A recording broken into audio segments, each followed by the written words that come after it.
జీర్ణం వాతాపి జీర్ణం. విదర్భ దేశాధీశుని కూతురు ఎవరు? లోపాముద్రాదేవి. లోపాముద్రాదేవి ఎవరి పత్ని? అగస్త్య మహర్షి పత్ని. అగస్త్య మహర్షికి అడవిలో తపస్సు చేసుకుని వెళుతుండగా అందుగు చెట్టుపై అగస్త్య మహర్షి పితృదేవతలు తలక్రిందులుగా వేలాడుతూ కనిపించారు. అగస్త్య లోపాముద్రల పుత్ర పౌత్ర నామధేయములేవి?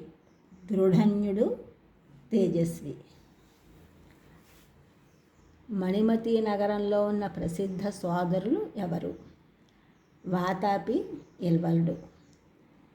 వాతాపి, ఇల్వలుడు అహంకారపూరితంగా బ్రాహ్మణులను సంహరించదలిచి రోజు ఒక బ్రాహ్మణుని భోజనానికి పిలిచి వారికి వాతాపిని సంహరించి భోజ్య పదార్థంగా వారికి పెట్టి భుజించిన తరువాత వాతాపి అనగా ఇల్వలుడు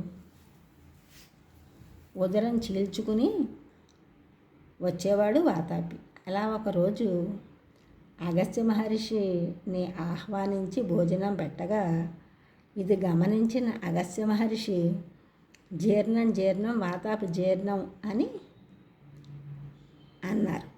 అనగా ఆయన తపశ్శక్తితో వాతాపి జీర్ణమైపోయాడు.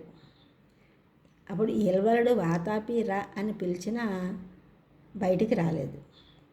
ఆ విధంగా వారి అహంకారాన్ని అణిచివేశారు అగస్త్య మహర్షి. అందుకే మన పెద్దవాళ్ళు పిల్లలకి భోజనం పెట్టి జీర్ణం వాతాపి జీర్ణం అనడం అనేది మనకి పూర్వకాలం నుంచి వస్తుంది. ఈ ఛానల్ చూసిన వారందరూ కూడా సబ్స్క్రైబ్ చేయండి, షేర్ చేయండి, లైక్ చేయండి, కామెంట్ చేయండి. సబ్స్క్రైబ్ చేసిన వారు కూడా కొత్త షేర్ చేసి లైక్ చేసి కామెంట్ చేసిన వారు కూడా ధన్యవాదములు.